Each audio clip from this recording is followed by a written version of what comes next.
जय हिंद दोस्तों, कैसे हैं आप सब। उम्मीद करते हैं बढ़िया होंगे और स्वागत है आपका जेडीएस एजुकेटेड के यूट्यूब चैनल पर। और आज के सेशन में हम भारतीय राष्ट्रीय आंदोलन यानी कि आईएनएम से जितने भी क्वेश्चंस बनते हैं, ठीक है। आज ये क्लास 1 है, समझ लीजिए प्रैक्टिस है, उस पर हम चर्चा करेंगे और उन सवालों को हम देखेंगे जो भारतीय राष्ट्रीय आंदोलन से बनते हैं, ठीक है।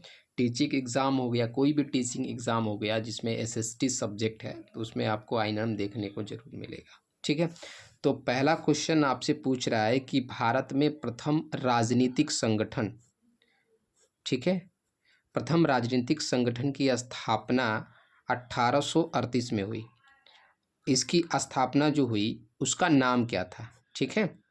तो इसका नाम क्या था और आपके ऑप्शन है British India society, Bengal British India society, land holder society, इनमें से कोई नहीं। तो इन चार ऑप्शन में से आपका जवाब है कि लैंड होल्डर सोसाइटी, ठीक है। 1838 ईस्वी में लैंड होल्डर सोसाइटी की स्थापना हुई और ये भारत का प्रथम राजनीतिक संगठन भी इसे माना जाता है। लैंड होल्डर सोसाइटी को हम जमींदारी सोसाइटी भी बोलते हैं। क्या बोलते हैं हम? जमींदारी एसोसिएशन बोलते हैं। जमींदारी एसोसिएशन भी हम कहते हैं, ठीक है। और इसकी स्थापना कब हुई थी? 1838 ईस्वी में हुई थी, ठीक। अब इसका अगर संस्थापक आपसे पूछते हैं कि लैंड होल्डर सोसाइटी के जो संस्थापक थे उनका नाम क्या था? संस्थापक, तो संस्थापक जो इसके थे उनका नाम था द्वारका नाथ टैगोर, ठीक है। द्वारका नाथ टैगोर, ठीक। फिर आगे देखेंगे, सेकंड क्वेश्चन देखेंगे हम, ठीक है। सेकंड क्वेश्चन पर बात करेंगे। ब्रिटिश इंडिया एसोसिएशन के प्रथम अध्यक्ष कौन थे? ठीक है, ऑप्शन है सुरेंद्र नाथ बनर्जी, गोपाल कृष्ण गोखले, राधाकांत देव, इनमें से कोई नहीं। अब प्रश्न आपसे पूछ रहा है कि ब्रिटिश इंडिया एसोसिएशन के अध्यक्ष कौन थे। तो मैं आपको बता दूं कि ये जो ब्रिटिश इंडिया एसोसिएशन है इसे लैंड होल्डर, ठीक है, लैंड होल्डर सोसाइटी को मिलाकर society plus Bengal British society, Bengal British India, इनको मिलाकर और क्या बनाया गया?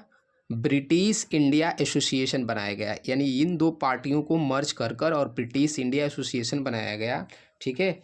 और इसकी स्थापना किसने की थी? तो राधाकांत देव ने की थी, ठीक है। किसने की थी? राधाकांत देव ने की थी, ठीक है। तो ये प्रश्न आपको समझ में आया होगा। इन दोनों को मिलाकर क्या बनाया गया? ब्रिटिश इंडिया एसोसिएशन, ठीक। इन दो पार्टियों को मिलाकर। क्वेश्चन नंबर 3 पर बात करेंगे हम। क्वेश्चन नंबर 3 आप देखते हैं, पूछ रहा है कि किसने 1883 में कलकत्ता में ऑल इंडिया नेशनल कॉन्फ्रेंस, क्या नाम है? ऑल इंडिया नेशनल कॉन्फ्रेंस का गठन किया था, ठीक है। 1883 में ऑल इंडिया नेशनल कॉन्फ्रेंस का गठन किसने किया था? तो सुरेंद्र नाथ बनर्जी ने। आपके जवाब क्या होंगे? सुरेंद्र नाथ बनर्जी, ठीक है। अब से मैं बता दूं कि जब कांग्रेस की स्थापना हुई 1885 में और उसकी फर्स्ट मीटिंग जो रखी गई थी, फर्स्ट मीटिंग यानी पहले मीटिंग में सुरेंद्र नाथ बनर्जी शामिल नहीं हो पाए थे। सुरेंद्र नाथ बनर्जी शामिल नहीं हो पाए, ठीक है। सुरेंद्र नाथ बनर्जी इसमें शामिल नहीं हो पाए क्योंकि यही 1883 में जो ऑल इंडिया नेशनल कॉन्फ्रेंस बना था, इसका कलकत्ता में एक अधिवेशन चल रहा था। कब? 1885 में ही। 1885 में क्या चल रहा था? कलकत्ता में किसका? ऑल इंडिया नेशनल इसका क्या चल रहा था? इसका अधिवेशन चल रहा था और इसी अधिवेशन के अध्यक्ष बनाए गए थे सुरेंद्र नाथ बनर्जी। और इसीलिए भारतीय राष्ट्रीय कांग्रेस के पहले मीटिंग में ये सुरेंद्र नाथ बनर्जी शामिल नहीं हो पाए। तो आपसे पूछता है कि कांग्रेस की फर्स्ट मीटिंग में शामिल नहीं हो पाए थे, और ऐसे ऑप्शन दे देगा नेताओं का नाम। ठीक है, तो इसका जवाब क्या होगा? सुरेंद्रनाथ बनर्जी ने किसकी स्थापना की? ऑल इंडिया नेशनल कॉन्फ्रेंस की स्थापना की थी। ठीक, तो ये बात आपको समझ में आई होगी। आगे नेक्स्ट क्वेश्चन पर हम बात करेंगे। नेक्स्ट क्वेश्चन आपसे पूछ रहा है कि लंदन में ईस्ट इंडिया एसोसिएशन की स्थापना किसने की थी? ठीक है, लंदन में ईस्ट इंडिया एसोसिएशन की स्थापना किसने की थी, आपसे ये पूछ रहा है। ठीक, तो बात करेंगे। ऑप्शन है आपके बाल गंगाधर तिलक, सुभाष चंद्र बोस। ठीक है, तो ईस्ट इंडिया एसोसिएशन की स्थापना किसने की थी, वो भी लंदन में? तो आपका जवाब होगा दादा भाई नौरोजी।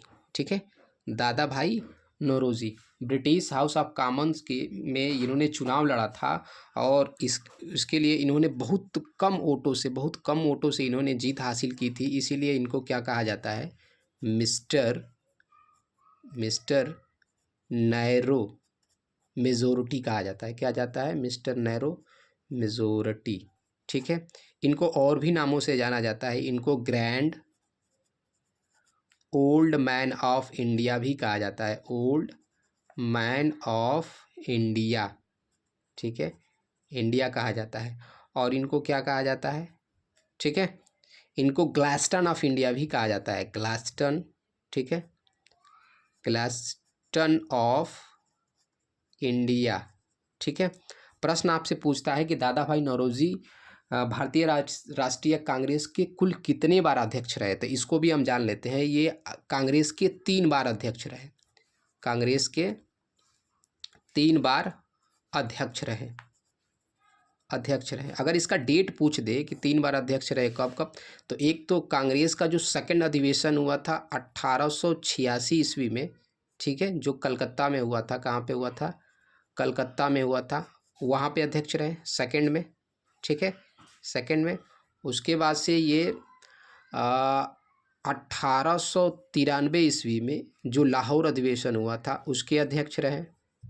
ठीक है, उसके बाद से ये 1996 में हुए थे। ठीक है, 1896 में ये फिर कलकत्ता के अध्यक्ष रहे। तो कुल मिलाकर दादा भाई नौरोजी भारतीय राष्ट्रीय कांग्रेस के कुल मिलाकर 3 बार अध्यक्ष रहे। ठीक है, तो जवाब क्या होगा हमारा? दादा भाई नौरोजी, जो लंदन में ईस्ट इंडिया एसोसिएशन की स्थापना इन्होंने किया था।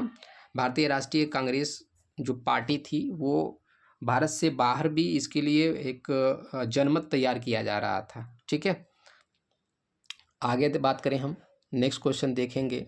नेक्स्ट क्वेश्चन आपसे पूछ रहा है कि कांग्रेस का जन्म सेफ्टी वॉल्व के रूप में हुआ, यह कथन किसका है? ठीक है, कि कांग्रेस जो है ये सेफ्टी वॉल्व के रूप में इसका जन्म हुआ। सेफ्टी वॉल्व की थ्योरी क्या है? सेफ्टी वॉल्व की थ्योरी सबसे पहले विलियम बेडनबर्न ने दी थी। किसने दी थी? विलियम बेडनबर्न ने। ठीक है, विलियम बेडनबर्न कौन था? ये ओ ह्यूम का जीवनीकार था, बायोग्राफर था। क्या था? जीवनीकार था। इसने अपने जीवनी में 1913 में इसने लिखी, और उसी में इसने सेफ्टी वॉल्व की थ्योरी के बारे में बताया है कि जो कांग्रेस है उसका निर्माण एक सेफ्टी वॉल्व के रूप में हुआ है। कैसे? जब कोई आंदोलन होता तो भारतीय जनता पूरी आंदोलन में भाग लेती थी और ब्रिटिश हुकूमत के खिलाफ अपना आंदोलन चलाती थी, बात करती थी। तो ये सेफ्टी वॉल्व की थ्योरी ये है कि अंग्रेज और भारतीय जनता के बीच में एक ऐसा सेफ्टी क्रिएट कर देना कि पूरा भीड़ सरकार से बात करने के बजाय उस संस्था के कुछ लोग जाकर सरकार से बात करें, तो एक तरीके से सेफ्टी क्रिएट होगी। ठीक है, तो सेफ्टी वॉल्व की थ्योरी किसने दी थी? सेफ्टी वॉल्व की थ्योरी दी थी विलियम बेडनबर्न ने। विलियम बेडनबर्न कौन थे? तो A.O. ह्यूम के जीवनीकार थे। अगर मैं आपसे पूछ दूं कि A.O. ह्यूम कौन थे? A.O. ह्यूम कांग्रेस के पहले महासचिव थे। पहले क्या थे? महासचिव थे। ठीक है, पहले महासचिव थे। और W.C. बनर्जी कौन थे? तो W.C. बनर्जी कांग्रेस के ये प्रथम अध्यक्ष थे। कांग्रेस के क्या थे? प्रथम अध्यक्ष थे। ठीक है, नेक्स्ट क्वेश्चन देखेंगे। नेक्स्ट क्वेश्चन आपसे पूछ रहा है कि भारतीय राष्ट्रीय कांग्रेस के प्रथम यूरोपीय अध्यक्ष, ठीक है, यानी कांग्रेस, भारतीय राष्ट्रीय कांग्रेस के प्रथम यूरोपीय अध्यक्ष के बारे में पूछ रहा है। ऑप्शन है अल्फ्रेड वेब, ए ओ ह्यूम, विलियम वेडनबर्न, इनमें से कोई नहीं। तो आपको पता है कुल मिलाकर 4 यूरोपीय अध्यक्ष रहे, ठीक है, कितने, 4 यूरोपीय अध्यक्ष रहे। और 1888 में एक कांग्रेस का अधिवेशन हुआ, ठीक है, और इसके जो अध्यक्ष बनाए गए थे कांग्रेस के, उनका नाम था जॉर्ज यूल। क्या नाम था? जॉर्ज यूल था। और ये कहाँ पे हुआ था? इलाहाबाद में हुआ था, इलाहाबाद में हुआ था। तो आपको ये बात समझ में आ रही होगी कि भारतीय राष्ट्रीय कांग्रेस के जो प्रथम अध्यक्ष थे उनका नाम था जॉर्ज यूल। ये अधिवेशन कब हुआ था? 1888 में। कहाँ पर? इलाहाबाद में। ठीक, आगे नेक्स्ट क्वेश्चन समझते हैं। नेक्स्ट क्वेश्चन आपसे पूछ रहा है कि राष्ट्रीय गीत वंदे मातरम, राष्ट्रीय गीत वंदे मातरम का कांग्रेस के किस अधिवेशन में विरोध किया गया? ठीक है, यानी जो राष्ट्रीय गीत है वंदे मातरम, ये पूछ रहा है आपसे कि कांग्रेस के किस अधिवेशन में इसका विरोध किया गया। ठीक है, तो ऑप्शन है सूरत अधिवेशन, बेलगाम अधिवेशन, काकीनाडा अधिवेशन और इनमें से कोई नहीं। तो अब जवाब क्या होगा? काकीनाडा अधिवेशन। ठीक है, काकीनाडा अधिवेशन कब हुआ था? ये हुआ था 1923 ईस्वी में हुआ था। ठीक है, और इसके जो अध्यक्ष बनाए गए थे उनका नाम था मौलाना, इनका नाम था मौलाना मौलाना मोहम्मद अली जौहर। क्या नाम था? मौलाना मोहम्मद अली जौहर। ठीक है, मोहम्मद जौहर। ठीक है, और इसमें इन्होंने मौलाना मोहम्मद अली जौहर और विष्णु दिगंबर पुलस्कर, विष्णु दिगंबर पुलस्कर, इन्होंने क्या किया था? वंदे मातरम का विरोध किया था। ठीक है, अगर मैं आपसे पूछतूं कि वंदे मातरम जो है, ये वंदे मातरम सबसे पहली बार कब गाया गया? तो 19 ये गाया गया था 1896 के अधिवेशन में। ठीक है, 1896 के अधिवेशन में। और इस समय जो कांग्रेस के अध्यक्ष थे उनका क्या नाम था? दादा भाई नौरोजी, दादा भाई नौरोजी। ठीक है, वहीं मैं राष्ट्रगीत की बात कर दूं आपसे कि राष्ट्रगीत पहली बार कब गाया गया? राष्ट्रगीत, तो आपको याद होना चाहिए इसका डेट क्या था? 1911। ठीक है, क्या था? 1911। ठीक है, तो ये बात आपको समझ में आई होगी। नेक्स्ट क्वेश्चन पर बात करेंगे। नेक्स्ट सवाल पूछ रहा है कि, ठीक है, अखिल भारतीय कांग्रेस के 1889 में बम्बई अधिवेशन में कितनी भारतीय महिलाओं ने भाग लिया था? ये कांग्रेस का एक ऐसा अधिवेशन था कि जिस डेट पर हुआ, यानी कि 1889 में हुआ, और इसमें 1889 सदस्य ही भाग लिए थे। ठीक है, 89 सदस्य भाग लिए।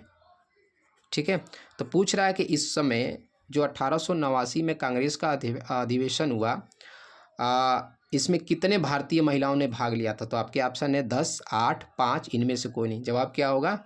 10 महिलाओं ने भाग लिया था। अगर मैं आपसे पूछ दूं कि 1889 में कांग्रेस का अध्यक्ष कौन था? इस समय भी कांग्रेस के जो अध्यक्ष थे वो ये यूरोपीय अध्यक्ष थे और उनका नाम था विलियम वेडनबर्न। क्या नाम था? विलियम वेडनबर्न। ठीक है, याद होना चाहिए ये चीज़ आपको। ठीक है, आगे देखेंगे। अब आपसे पूछ रहा है कि कांग्रेस का द्वितीय अधिवेशन संपन्न हुआ था, कांग्रेस का दूसरा अधिवेशन कहाँ हुआ था? पूना में, मद्रास में, अहमदाबाद में, और इनमें से कोई नहीं। ठीक है, तो जवाब क्या होगा? कलकत्ता में। कहाँ पे? कांग्रेस का जो सेकंड अधिवेशन हुआ था वो कलकत्ता हुआ था। ठीक है, कांग्रेस का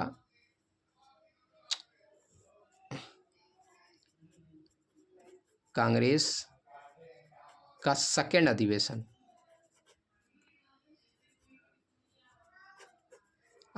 कहाँ हुआ था? कलकत्ता में। और इस समय कांग्रेस के जो अध्यक्ष थे उनका नाम था दादा भाई नौरोजी। ठीक, ये बात आपको समझ में आ रही होगी। नेक्स्ट बात समझेंगे हम, नेक्स्ट क्वेश्चन पर बात करेंगे। पूछ रहा है आपसे कि महिलाओं में कौन भारतीय राष्ट्रीय कांग्रेस की प्रथम अध्यक्ष रही? देखो, इस तरीके के जो सवाल अभी पेट के एग्जाम में, सॉरी आरओ के एग्जाम में ये सवाल पूछा था, तो इन सवाल में कन्फ्यूज़न होने का कारण ये है कि ये पूछ रहा है आपसे कि महिलाओं में आप बताइए कि भारतीय राष्ट्रीय कांग्रेस की प्रथम अध्यक्ष कौन थी।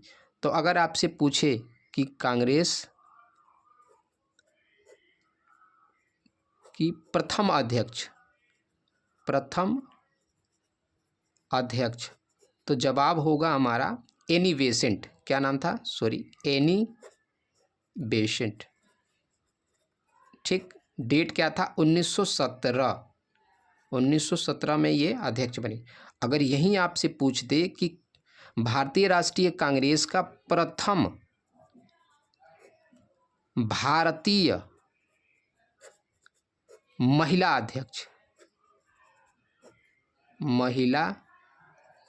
अध्यक्ष, अगर ये पूछ दे भारतीय पहला महिला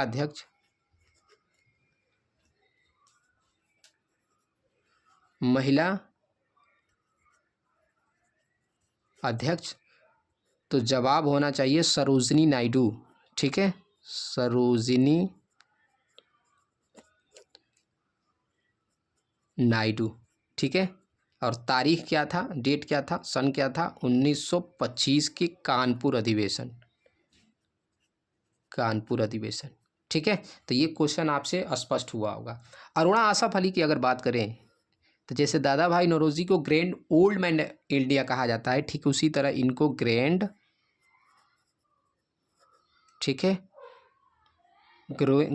ओल्ड लेडी कहा जाता है। ग्रैंड ओल्ड लेडी कहा जाता है इनको। ठीक है, grand old lady of India. ठीक है, नेक्स्ट क्वेश्चन पर बात करते हैं। ठीक है, आगे देखेंगे क्वेश्चन। नेक्स्ट क्वेश्चन क्या पूछ रहा है आपसे? पूछ रहा है कि भारतीय राष्ट्रीय कांग्रेस के उदारवादी युग में भारतीय ग्लैस्टन की उपाधि किसे दी गई? मैंने अभी आपको बताया कि ग्लैस्टन की उपाधि किसे दी गई थी, तो ग्लैस्टन की उपाधि दादा भाई नौरोजी को दी गई थी। ठीक है, ब्रिटेन के पीएम थे जिनका नाम था ग्लैस्टन। ठीक है, और उन्हीं के नाम पर इनको भी क्या कहा जाता है? ग्लैस्टन कहा जाता है। ठीक है, यानी दादा भाई नौरोजी को ग्लैस्टन की उपाधि दी गई थी। तो आपका जवाब क्या होगा? ग्लैस्टन। आगे देखिए। ठीक, नेक्स्ट क्वेश्चन पर हम बात करेंगे और देखेंगे जो इससे सवाल बने, इसके एक्सप्लेनेशन को समझने की कोशिश करेंगे। पूछ रहा है कि स्वदेशी आंदोलन में एक विशिष्ट भूमिका निभाने वाले कौन थे? तो सबसे पहले मैं आपसे पूछूंगा कि ये स्वदेशी आंदोलन शुरू कब हुआ था? तो आपको पता है कि 1905 में बंगाल विभाजन हुआ। ठीक है, बंगाल विभाजन, और बंगाल विभाजन के विरोध में, ठीक है, 1906 से क्या शुरू हुआ? स्वदेशी आंदोलन।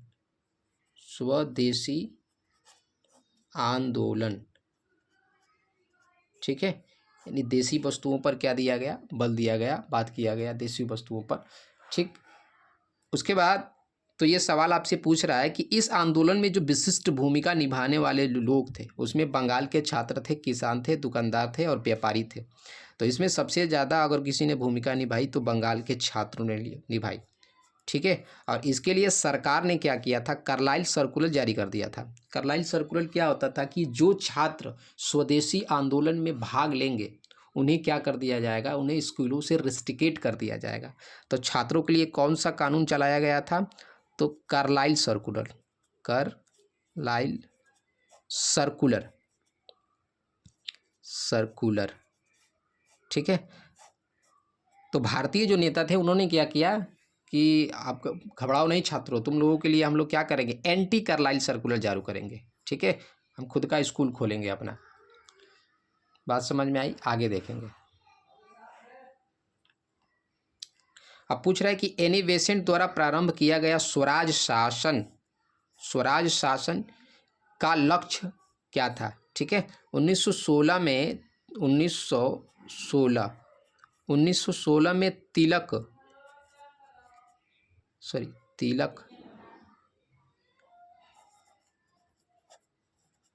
तिलक और एनी बेसेंट ने अपना अपना होम रूल आंदोलन चलाया था। क्या चलाया था? होम रूल आंदोलन 1916 में तिलक और एनी बेसेंट ने।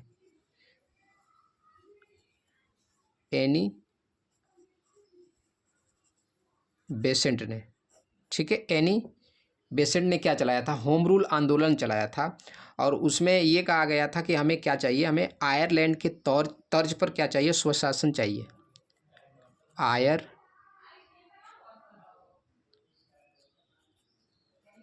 आयरलैंड के तर्ज पर, जिस तरीके से आपने आयरलैंड को स्वशासन दे रखा है उसी तरह हम लोगों को भी क्या चाहिए, स्वशासन चाहिए।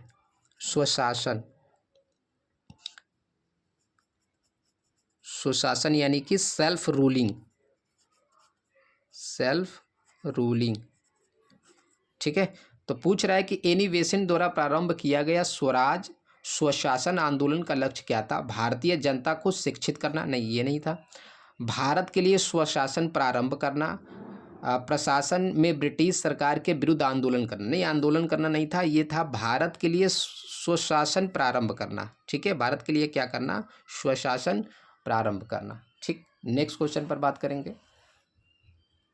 नेक्स्ट क्वेश्चन आपसे पूछ रहा है कि महात्मा गांधी किस वर्ष सक्रिय रूप से राजनीति में आए? ठीक है, महात्मा गांधी किस वर्ष से भारतीय राजनीति में सक्रिय रूप से आए? तो आपको पता है कि महात्मा गांधी, ठीक है, महात्मा गांधी दक्षिण अफ्रीका से भारत कब लौटे? तो 15 जनवरी 1915 में, सॉरी 9 जनवरी, हाँ 9 जनवरी 1915 को, ठीक है, ये भारत लौटे। ठीक है, उसके बाद से इन्होंने 1917 में चंपारण आंदोलन चलाया। ठीक है, चंपारण आंदोलन चलाया गांधी जी ने। उसके बाद से इन्होंने 1918 में, ठीक है, 1918 में इन्होंने अहमदाबाद मिल आंदोलन चलाया। ठीक है, अहमदाबाद,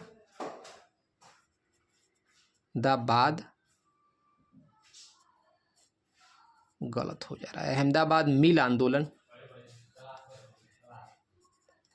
उसके बाद फिर 1918 में ही इन्होंने खेड़ा किया था, खेड़ा आंदोलन।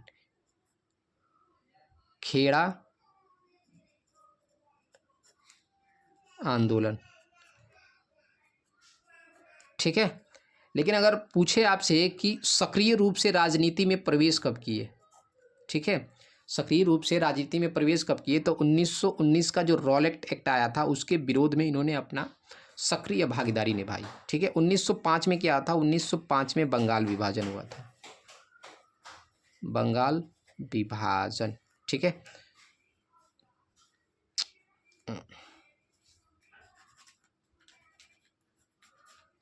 तो ये बात आपको समझ में आ रही होगी। गांधी जी सक्रिय रूप से राजनीति में कब आए? तो 1919 हम याद रखेंगे, 1919 में गांधी जी सक्रिय रूप से राजनीति में प्रवेश किए। ठीक है, रॉलेट एक्ट में इन्होंने क्या किया? रॉलेट एक्ट के विरोध में गांधी जी का ये पहला सक्रिय भागीदारी थी भारत में। आगे देखेंगे, महात्मा गांधी के राजनीतिक गुरु का नाम बताइए। अब आपसे पूछ रहा है कि जो महात्मा गांधी हैं उनके राजनीतिक गुरु का नाम बताना है आपको। तो जब महात्मा गांधी साउथ अफ्रीका से भारत आए तो उन्होंने सबसे पहले, ठीक है, एक पार्टी थी सर्वेंट ऑफ इंडिया, ठीक है। सर्वेंट ऑफ इंडिया की उन्होंने सर्वेंट ऑफ इंडिया को ज्वाइन किया और गोपाल कृष्ण गोखले उनके क्या थे, गांधी जी के पहले राजनीतिक गुरु थे। और अगर मैं आपसे पूछ दूं कि गोपाल कृष्ण गोखले का गुरु का क्या नाम था, इनके गुरु का नाम था महादेव गोविंद रनाडे। क्या नाम था? महादेव गोविंद रनाडे। ठीक है। सी आर दास किसके गुरु थे? तो सी आर दास सुभाष चंद्र बोस के गुरु थे, बोस के गुरु थे। ठीक है। महात्मा गांधी और गोपाल कृष्ण गोखले, यही हम याद रखेंगे, जिन्ना के भी गुरु थे, जिन्ना के भी गुरु थे। ठीक है। तो प्रश्न क्या था, महात्मा गांधी के राजनीतिक गुरु कौन थे? तो याद रखेंगे गोपाल कृष्ण गोखले। आगे देखेंगे।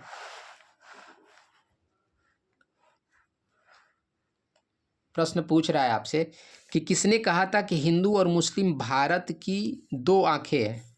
हिंदू और मुस्लिम क्या है? भारत की दो आंखें हैं। तो ये बात किसने कहा था? सर सैयद अहमद खान है। ये स्टेटमेंट का सवाल है, इसको याद रखेंगे। सर सैयद अहमद खान ने कहा कि हिंदू और मुस्लिम भारत की दो आंखें हैं। ठीक है। आगे याद रखेंगे। आगे देखेंगे क्वेश्चन, गांधी को महात्मा की उपाधि किसने कहा था? अब ये सवाल बढ़िया है। ठीक है। तो बाल गंगाधर तिलक ने, रविन्द्रनाथ टैगोर ने, मोतीलाल नेहरू ने, राजेंद्र प्रसाद ने। तो मुझे उम्मीद होगा कि ये सबको पता होगा। ये किसने कहा था? रविन्द्रनाथ टैगोर ने चंपारण आंदोलन के दौरान। ठीक है। गांधी जी को इन्होंने क्या कहा था? महात्मा कहा था। ठीक है। लेकिन Gandhi is a not a saint, Gandhi is a pure politician.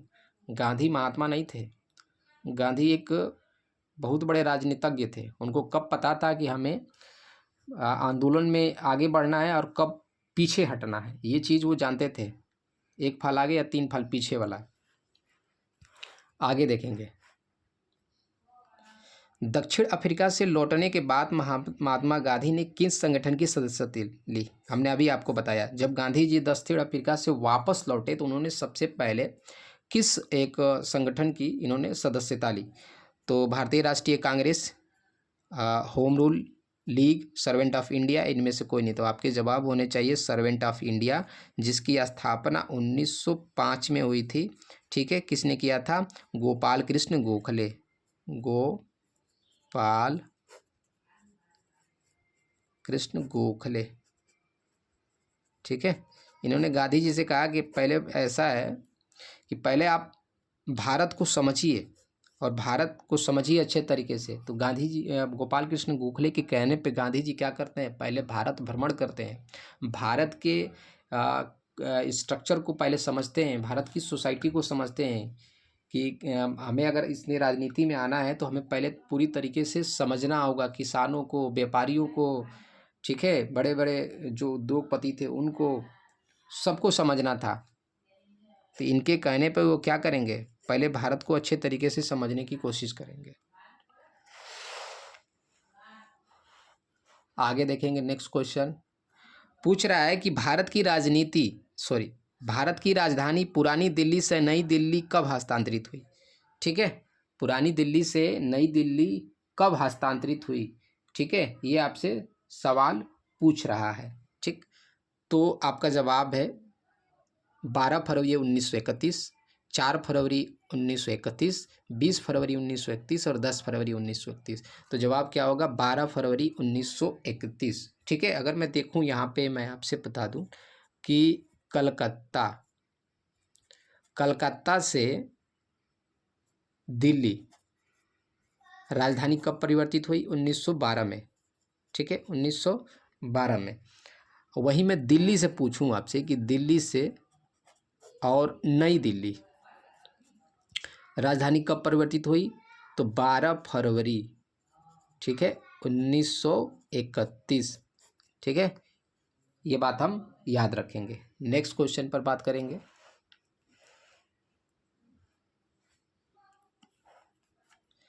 भारतीय राष्ट्रीय कांग्रेस के द्वितीय मुस्लिम अध्यक्ष कौन थे? अब कांग्रेस के जो द्वितीय मुस्लिम अध्यक्ष थे उनका नाम पूछ रहा है। ऑप्शन है अबुल कलाम आज़ाद, जाकिर हुसैन, रहीमतुल्लाह सयानी, इनमें से कोई नहीं। तो आपको पता है कि कांग्रेस के जो पहले मुस्लिम अध्यक्ष थे, कांग्रेस के जो फर्स्ट मुस्लिम अध्यक्ष, उनका नाम था बदरुद्दीन तैयब जी, बदरुद्दीन तैयब जी, ठीक है, तैयब जी। जो दूसरे थे उनका नाम था रहीमतुल्लाह सयानी, रहीमतुल्लाह सयानी, ठीक है। जो तीसरे थे उनका नाम था, तीसरे जो थे उनका नाम था नवाब सैयद, ठीक है, क्या नाम था, नवाब सैयद। चौथे थे उनका नाम था इमाम हसन, इमाम हसन, ठीक है। ये कब बने थे, 1918 में, और ये कब बने थे, शायद 1913 में, 1913 में, ठीक है। तो ये बात हम याद रखेंगे। तो आज के सेशन में इतना ही, फिर मिलेंगे कल की सेशन में। दोस्तों अगर ये थोड़ी सी मेहनत अच्छा लगा हो आपको तो लाइक शेयर और सब्सक्राइब ज़रूर करें। नमस्कार।